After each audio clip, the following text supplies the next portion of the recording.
जो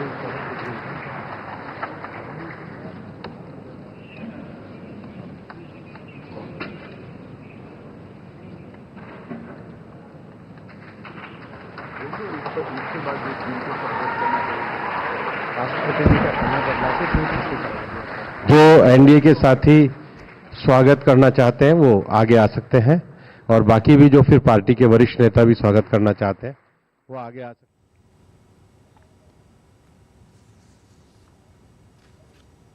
एनडीए के साथी तमिलनाडु देवनाथ, हाँ जाओ जाओ।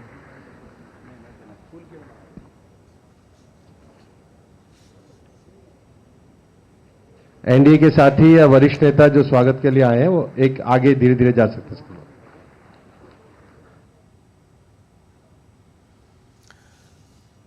All right, if you are just tuning in, you were listening to the live coverage of Prime Minister Narendra Modi's speech after he was elected as the NDA Parliamentary Party leader and the leader of the Lok Sabha, the lower house of India's legislature.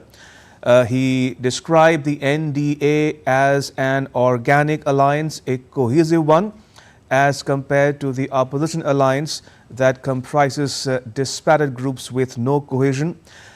Incidentally, he's become the first Prime Minister since Jawaharlal Nehru in 1962 to win a third consecutive term in office, and he has already overtaken Manmohan Singh as the longest serving continuous Prime Minister. And he described his government's agenda and commitments by saying that there is a clear roadmap for the next 5 years, which includes big ticket reforms, and that the government will waste no time to hit the ground running and unleash a development-oriented program and agenda over the next several years.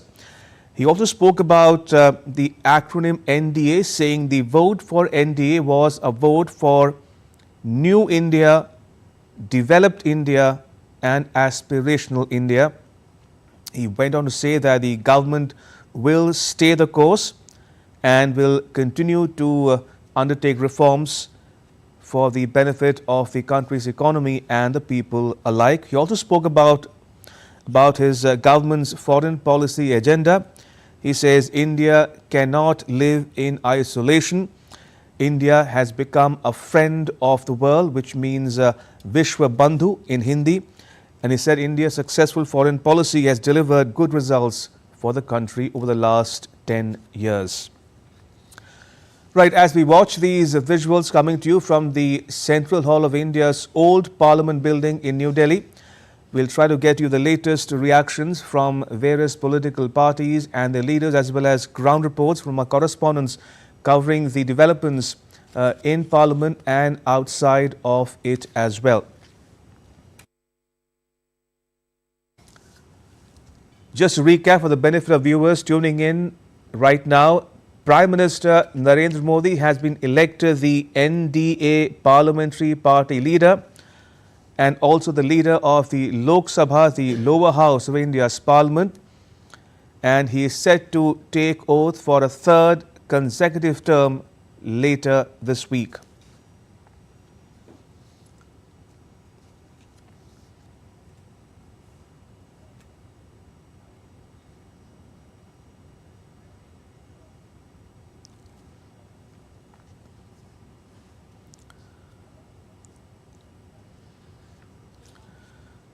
So as you can see on your television screens, NDA allies and their leaders greeting Prime Minister Modi on his election as the NDA Parliamentary Party leader. The election and the proposal was made by senior BJP leader Rajnath Singh and supported by all NDA allies unanimously. And that, viewers, sets the stage for the inauguration of his historic third consecutive term in office later this week.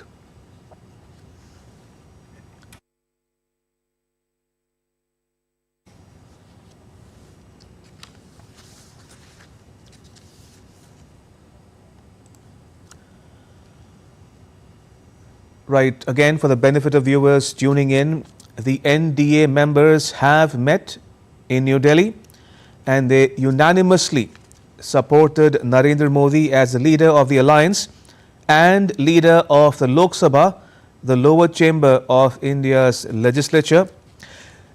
Mr. Modi was given a rousing welcome at the meeting. He is set to be sworn in, like I said, for a historic third consecutive term later this week.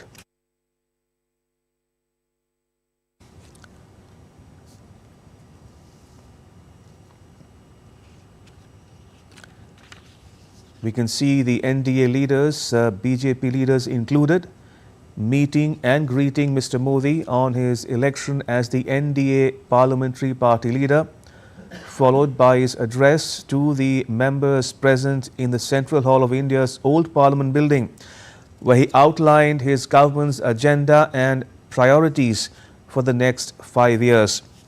He described the NDA as an organic alliance, a cohesive one, with a clear agenda and priorities for the next 5 years that will benefit the people of India at large.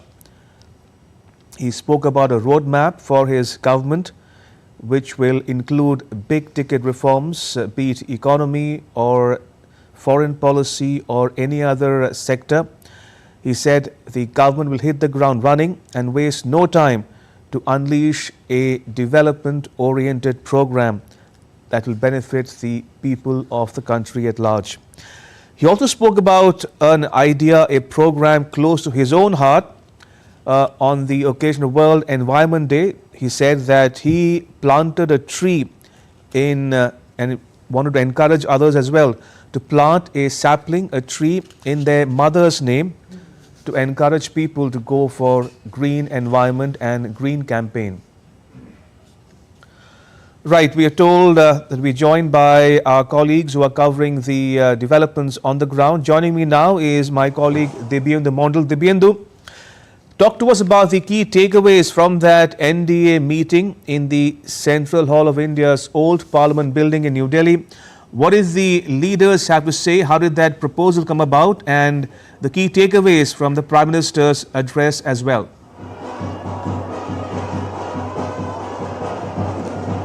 Well, Ramesh, that's right. You know, as you can see, we are outside the Parliament building here in New Delhi. And of course, one of the most important development that we can report for the moment is that Prime Minister Narendra Modi has been elected unanimously and with consensus amongst all the NDA alliance as their party leader. Prime Minister Narendra Modi will, of course, with this support, go and stake claim to form the next government, which will be the NDA 3.0 government. But as you said, you know, celebration also, Ramesh, before I get into that particular question, celebrations are currently underway outside the Parliament building here in New Delhi for the NDA government taking power for the third consecutive time. This is historic and unprecedented. Ever since 1962, this is for the first time that it has happened that any Prime Minister will take oath for the third consecutive time. So this in itself is historic and unprecedented, and due to which, you know, celebrations have begun not just in New Delhi but also across various other states in India in support of the NDA 3.0 government. But of course, it was important to listen to what Prime Minister Narendra Modi had to say during this important NDA meeting inside the Central Hall of the old Parliament building. The important key takeaways would of course be that as the opposition was trying to peddle that this would perhaps be a weak NDA 3.0 government, which is not the case this time around, and Prime Minister Narendra Modi has categorically stated that it is the strength. The alliance will provide strength to the Prime Minister and to the government, and it is not an alliance of opportunism but an alliance of commitment. Something that is very important to understand here, because many would say that a coalition government is difficult to run. But the Prime Minister said that, you know, it will be consensus government. consensus on every decision would be taken. The government will be run to ensure that India reaches the $3 trillion, the $5 trillion economy and become the third largest economy in the world. The development, the Viksit Bharat Sankalp, which Prime Minister Narendra Modi and his government had taken, would continue. So these are some of the key highlights of the speech of the Prime Minister when he was speaking inside the Central Hall. Back to you. Right, so as Dibyendu is reporting, celebrations breaking out in New Delhi outside the Parliament House as well and across the country at large as the election of Mr. Narendra Modi as the NDA Parliamentary Party leader and the leader of the Lok Sabha, the lower house of the country's legislature. That's the news we are tracking here on DD India right now as we stay on these visuals of NDA allies and BJP leaders alike greeting and meeting the Prime Minister, Mr. Narendra Modi, on his election as the NDA Parliamentary Party leader.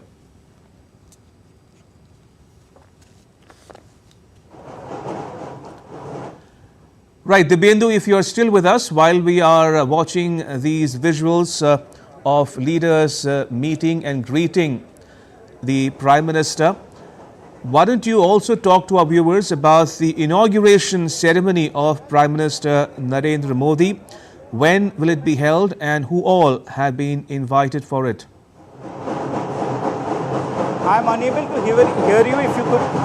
Right, Dibyendu, I meant to ask you, while we are watching these visuals of leaders meeting and greeting the Prime Minister, what can you tell our viewers about the inauguration ceremony of Mr. Modi? When will it be held and who all have been invited for it? Right, we'll try to fix that link with Dibyendu in just a bit. But for now, we'll stay on these visuals coming to you live from New Delhi after the election of Mr. Narendra Modi as the NDA Parliamentary Party leader and the leader of the Lok Sabha, the lower house of India's Parliament. All the NDA allies unanimously proposed and supported his name for the NDA's leadership. And the Prime Minister, in his address, speaking about a roadmap of development for his government over the next 5 years. Remember, it's a historic moment for India as well. It's only the first time in 60 years, 6 decades, that a Prime Minister has won a third consecutive term in office. This after Jawaharlal Nehru, the country's first Prime Minister in 1962. So this is the first time, like I said, in 60 years that any Prime Minister of India has won a historic third term in office.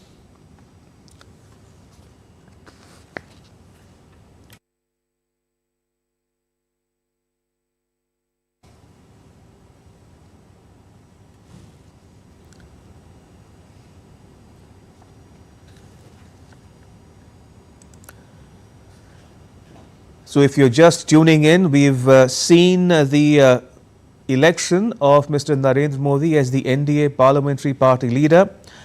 So this is what had happened over the last several hours. BJP leader Rajnath Singh was the first to propose the name of Mr. Modi as the leader of the Parliamentary Party and the leader of the NDA Parliamentary Party as well. And that was supported by all the NDA allies unanimously, including Mr. N. Chandrababu Naidu, the TDP chief, as well as Nitish Kumar, the Bihar chief minister and Janata Dal United chief. Right, let me go across to my colleague Dibyendu, who is joining us once again on this special broadcast. Dibyendu, if you can hear me, I meant to ask you, while we are watching these visuals of leaders meeting and greeting the Prime Minister in the Central Hall of the Parliament building, what can you tell us about the inauguration of Prime Minister Modi? When will it be held and who all have been invited for it? Well, Ramesh, that's right. You know, the Prime Minister will now go and stake claim to form the next government. He is likely to be accompanied by his alliance partners, which is Chandrababu Naidu, Nitish Kumar, Chirag Paswan, Pawan Kalyan, Jitan Ram Manjhi, along with the others who would go along with him to the President's house to stake claim to form the government, after which the formal process of the government formation will begin, which includes the selection and distribution of the cabinet portfolios. Of course, you know, a lot of world leaders have been invited, like in 2014 and 19, we witnessed for the oath-taking ceremony, which is likely to be held on the 9th of June, which is on Sunday, at the Rashtrapati Bhavan's forecourt. Amongst the top leaders that would attend from across the globe would include the neighbouring, of course, the neighbouring friendly countries with India, including Bangladesh, Sri Lanka, Maldives, I beg your pardon, Mauritius, and Nepal. So far, this is the information that we have. But of course, it's an interesting one because, as we have been saying, it is unprecedented. This is for the first ever time since 1962 that an NDA government is coming to power for the third consecutive time. And from the Prime Minister's speech, as well as from the proposal of Rajnath Singh, the sitting Defence Minister, as Narendra Modi, proposing that Narendra Modi will be the leader of the NDA, and the support that he got from all the alliance partners, including Chandrababu Naidu, who holds 16th seat, and Nitish Kumar, who has 12th seat in the parliament, two crucial NDA alliance partners in this government, also supported, apart from the fact that Chirag Paswan also came in support, Anupriya Patel, also Jitan Ram Manjhi, and Pawan Kalyan, who spoke in favor and supported the resolution passed by Rajnath Singh. So it's an historic moment, you know, all leaders congratulating and greeting Prime Minister Narendra Modi to take oath as the Prime Minister of India for the third consecutive time. The message that the Prime Minister gave in an hour-long speech was, of course, very clear and certain as to what his new government is looking forward to. He will, of course, complete the pending works that he had started during his first and second tenure. His vision for Viksit Bharat will also be taken care of. He also spoke of how his government has elevated 25 crore people out of poverty, how his government will focus on the welfare of the poor people. So, of course, these are some of the key roadmap that the Prime Minister highlighted while during his hour-long speech inside the Parliament building, in fact the old Parliament building here in New Delhi. So, of course, a lot of leaders will be coming to meet Prime Minister Narendra Modi and, of course, congratulate him for being elected as the leader of the NDA and then the Prime Minister of India for the third consecutive time. Back to you, Ramesh. Right, so as Debyendu reported, the inauguration of Prime Minister Narendra Modi's third consecutive term in office will likely be held on the 9th of June, Sunday evening local time, and a number of world leaders have been invited for it, including the leaders of South Asian countries such as Nepal, Sri Lanka, Bhutan, Maldives, Bangladesh and Mauritius, besides other dignitaries who will be special invitees to the inauguration as well. And talking about the election of Mr. Modi as the BJP and NDA parliamentary party leader, as Debyendu pointed out, the BJP's allies in the NDA unanimously proposed and supported his name for the leadership. For instance, Telugu Desam Party's chief N. Chandrababu Naidu said in his speech that Narendra Modi is the right leader at the right time for India. This while extending his party's support for Prime Minister Modi as the leader of the NDA's parliamentary party leadership. For his part, Bihar's Chief Minister and JDU Chief Nitish Kumar said his party will support Mr. Modi and work together under his leadership. Another of the BJP's ally, the Shiva Sena, which is the governing party, the ruling coalition in the state of Maharashtra, Shiva Sena leader Eknath Shinde hailed his party's ties with the BJP. He supported the proposal of naming Modi as the NDA parliamentary party leader. Right, so you're watching the live coverage from India's Parliament of the election of Mr. Modi as the leader of the BJP and NDA's parliamentary party. Let's give you some more news on the special broadcast here on DD India. Just to recap for the benefit of viewers tuning in from around the country and world, the NDA members have met in New Delhi and they unanimously supported Narendra Modi as the leader of the alliance and the leader of the Lok Sabha, the lower chamber of India's legislature. Mr. Modi was given a rousing welcome at the meeting. He is set to be sworn in for a historic third consecutive term later this week. Mr. Modi says that NDA's pre-poll alliance met with success in the just concluded election. Take a listen. हमारा ये alliance सच्चे अर्थ में भारत की असली जो spirit है, जो भारत का आत्मा है, भारत की जड़ों में जो रचा बसा है, उसका एक अर्थ में प्रतिबिंब है। हमारे देश में 10 ऐसे राज्य जहां हमारे आदिवासी बंधुओं की संख्या प्रभावी रूप से है, निर्णायक रूप से है, जहां इस आबादी आदिवासियों की ज्यादा है, ऐसे 10 राज्यों में से 7 राज्यों में एनडीए सेवा कर रहा है। Mr. Modi wholeheartedly welcomed all the leaders of the National Democratic Alliance. He said that whenever given the chance to serve, each and every leader of the NDA has ensured good governance across the country. आप मुझे फिर से एक बार ये दायित्व देते हैं, इसका मतलब है कि हम दोनों के बीच हम आपस में विश्वास का सेतु इतना मजबूत है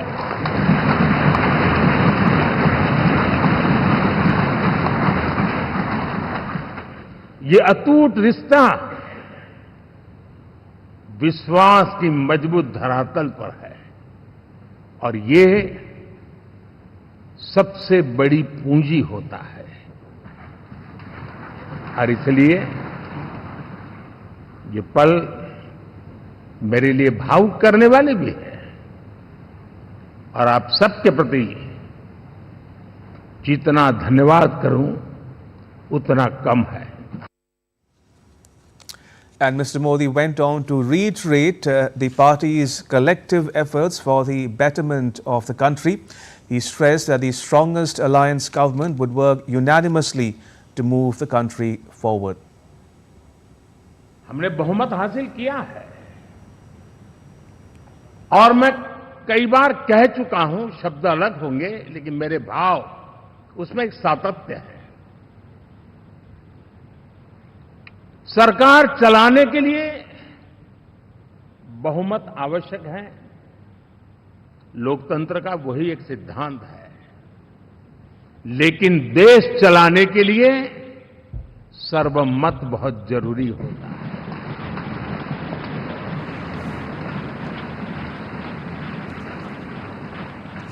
और मैं आज देशवासियों को यहां से विश्वास दिलाना चाहता हूं कि आपने जिस प्रकार से हमें बहुमत देकर के सरकार चलाने का सौभाग्य दिया है, ये हम सबका दायित्व है कि हम सर्वमत का निरंतर प्रयास करेंगे और देश को आगे ले जाने के लिए हम कोई कोर कसर नहीं छोड़ेंगे.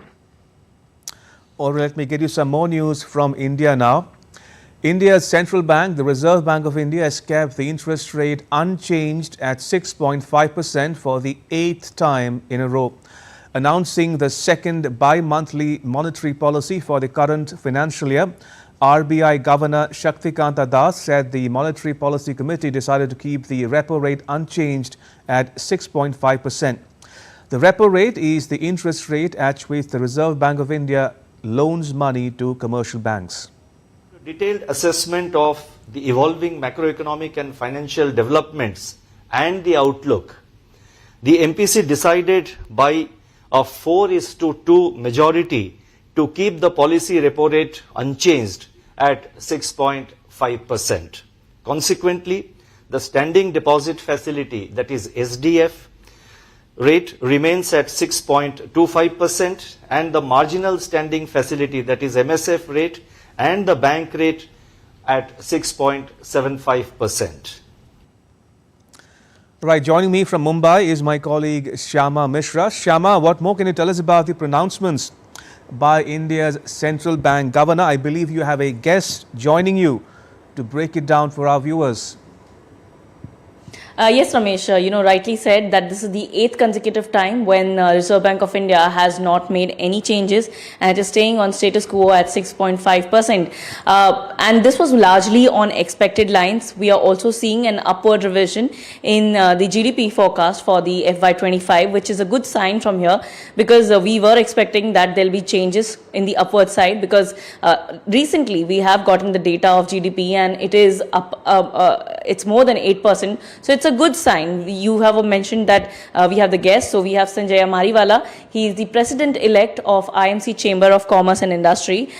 He has a view which is different than most of the experts expected. So what's your initial reaction? And as we already mentioning that your expectation was something different. Our expectation was clearly that the situation demanded maybe a aggressive response. I think there is an opportunity that we could have lowered the interest rates and signaled to the world that the economy is doing well, our GDP is growing. The monsoon appears to be reasonably good and on target.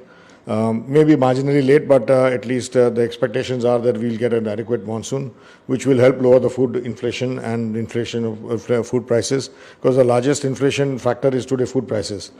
I think that will come down with improved the rains and the situation, and thereby we could have actually triggered a increase in money supply and thereby improving a reduction of rates and thereby improving money in rural markets where rural consumption goes up. I think stimulating demand is required in today's times. We have already seen that, two of the Monetary Policy Committee members were of the view that there should be a rate cut. And you are also saying that, the RBI committee should have been more aggressive, given the fact that they have upward projected the projection of GDP. What do you make of this GDP? And we also got the recent data, which is above 8%. So how do you see the economic of India and, where are we going now? I think we are moving in the right direction. The investments are up. Private sector investment is also inching up again. I think that will increase capacities and ability to grow and expand our companies and industry. I think in manufacturing is receiving a focus. The tax collections are good. The dividends that RBI has declared are also excellent.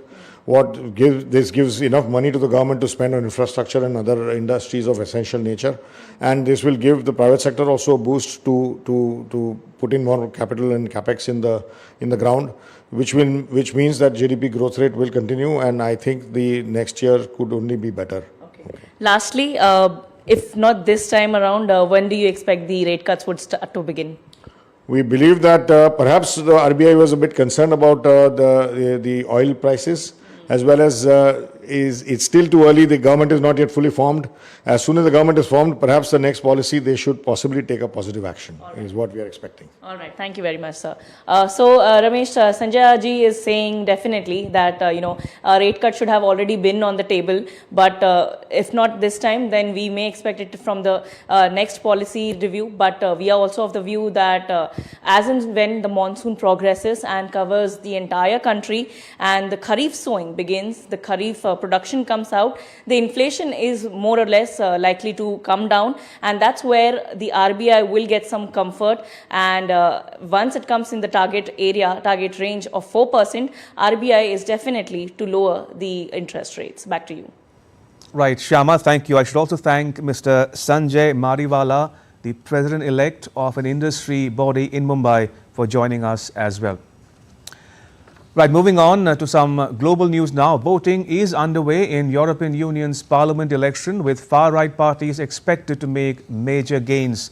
More than 370 million people across 27 EU member states are eligible to take part in the election that will wrap up on Sunday. And joining me from Brussels is my colleague William Denslow. William, what are some of the issues that are front and center in the mind of voters? Are they common to all 27 EU member states, or are the issues specific to a country as well? The European elections are very unique in the fact that many people go to the polls to really air out domestic grievances, but also go to the polls with a mind of wider issues that they want their elected officials in Brussels to tackle as well. So analysts expect voters to really be grappling with both when it comes to domestic issues that could impact how people vote. Well, if we look for somewhere in France, we could see a reaction. Analysts believe there could be some apathy towards Emmanuel Macron, the French president. That could play out in elections in Ireland, who go to the polls today.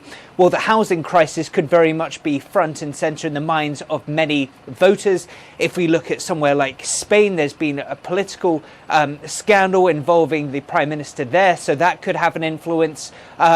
And when it comes to Germany, obviously the biggest voting bloc in the European Parliament, well, very interesting considering some far-right candidates have been linked to ties with the Kremlin as well as Beijing. But there's also been a very high-profile attack on a police by an Afghan national that could embolden the far right when some go to the polls. So interesting to see how domestic policies play out, and then the wider trends across Europe. Immigration is set to be a huge voting platform for far-right candidates. Security, with the war in Ukraine on Europe's doorstep, and of course the cost of living crisis still a major issue in the minds of many. Now, that said, William, the Netherlands voted on Thursday. Now, left-leaning parties in the Netherlands, we are given to understand, are projected to have narrowly won the most seats in the country's election for the European Parliament. Now, this even as the anti-immigration party of populist far-right nationalists, Geert Wilders, made huge gains. And if that is true, how might it influence the voting in the other EU member states? Well, both sides are certainly claiming this as a win. If we look at the PVV, the Freedom Party of Geert Wilders, who of course secured a major election scalp in the national elections last year, they saw the biggest gains in the European Parliament. So looking at that just through that lens, they had a very good election performance, claiming these roughly 7 seats as is projected. But for the left, the Labour and Green coalition, well, they are projected to have secured 8 seats. Many expected the far left in the Netherlands and across Europe to do rather disappointingly this election. So the Labour leader came out and said that this is a trend not to write off the left wing ahead of these European elections. It'll be very interesting to see whether this is just an isolated case, if this is just Netherlands specific, or whether we can extrapolate this further across Europe, where the far right is expected to make some big gains, but the far right as a wider bloc is very divided. It'd be incredibly interesting to see whether some of these factions can move closer together after election day. Of course, the EPP, the centre-right party, the European People's Party, was the biggest winner last time around. There it's still expected to be the biggest party in the European Parliament for the next 5 years. A huge question is, who will they choose to form a coalition with, if indeed they are the kingmakers again this time around? William, thank you. Appreciate it. William Denslow reporting there from Brussels. In other news, South Africa's President Cyril Ramaphosa said that his party, the African National Congress, will invite other political parties to form a national unity government. The announcement came after a meeting of the ANC's National Executive Committee. The party lost its parliamentary majority in last week's election, meaning that it cannot govern alone for the first time since the end of apartheid 30 years ago. But it remains the single largest party. We have therefore agreed that we will invite political parties to form a government of national unity as the best option to move our country forward. The modalities of the government of national unity will take into account the conditions prevailing at this moment in our country's history. And DD India's Leon Sinyange joins us from Kampala. Leon, what did President Ramaphosa mean by a national unity government? Who could join it?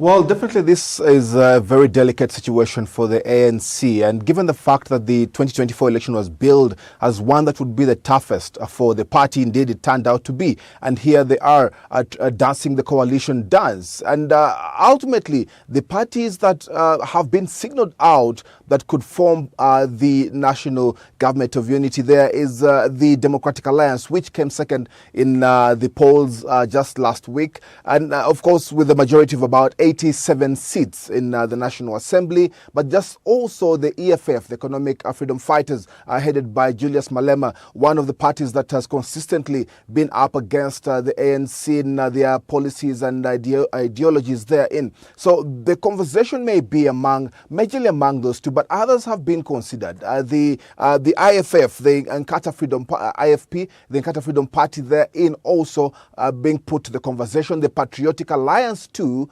coming into the conversation on the alliance. The difficult conversation definitely will be that with the party led by former South African President Jacob Zuma, that is Mkoto Wesizwe, or the MK party. Huge differences there in ideology, and also the delicate nature in which he was involved with the ANC previously, and his involvement in this election now, of course, brings to fore a very tough conversation on how and whether they'll be involved with the ANC. But ultimately, like President Cyril Ramaphosa has indicated, it is about trying to form a government that will move South Africa forward, given the fact that the key issues around this election have been unemployment, inequality, power shortages, and those are the major issues that I believe the ANC, along with other parties, would want to deal with going forward. Leon, you spoke about the MK party led by former President Jacob Zuma. What can you tell us about the MK party as a whole and its policies, and also the other potential allies such as the Democratic Alliance or the Economic Freedom Fighters for that matter?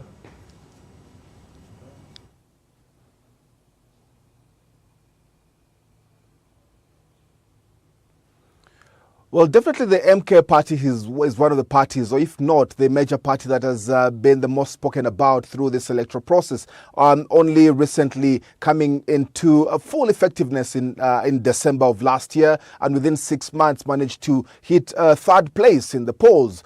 They, of course, garnering 58 seats in the National Assembly. A very huge impact, of course, it has caused, shaking up the political space in South Africa therein. But, of course, it comes with the impact that the former President Jacob Zuma has put in there, and winning, of course, a province, the KwaZulu-Natal, where, again, former President Jacob Zuma has a huge influence. So the MK party has indeed shaken the political space in South Africa, and indeed continues to have one of those talking points in regard to the possibilities of a coalition. Will the ANC and the MK party sit on the table? The considerations have been put there. However, will the other parties be looking at MK and its involvement in this process? Definitely not the kind of discussion that the Democratic Alliance has put to the discussion. The Democratic Alliance only formed in 2004, of course, with transitions therein, now led by John Steyn Hussein, second in the polls,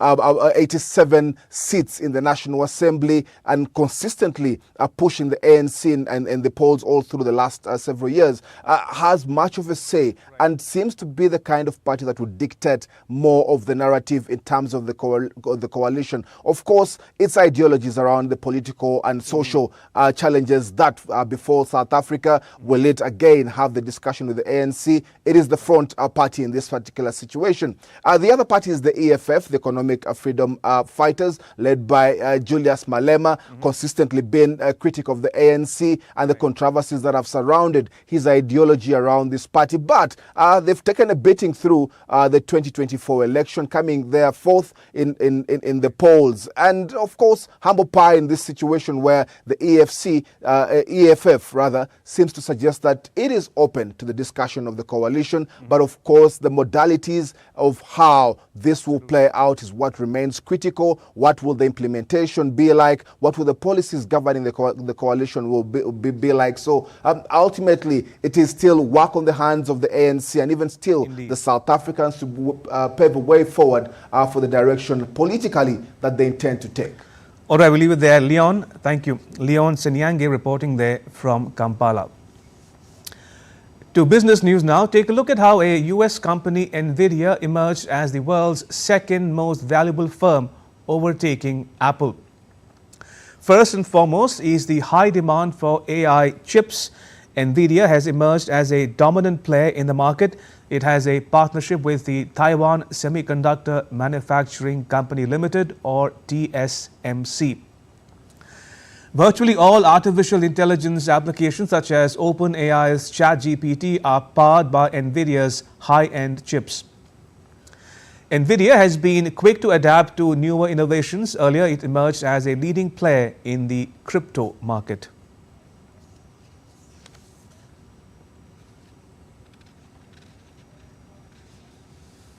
These chips are the new gold, the new oil in terms of what NVIDIA is producing.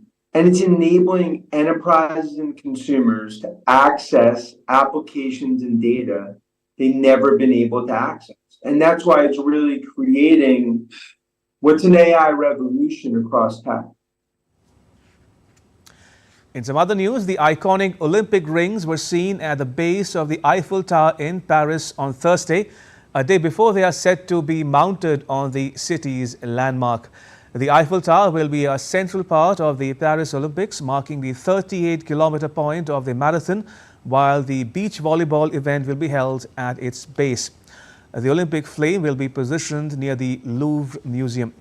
The Games will run from 26th of July to the 11th of August.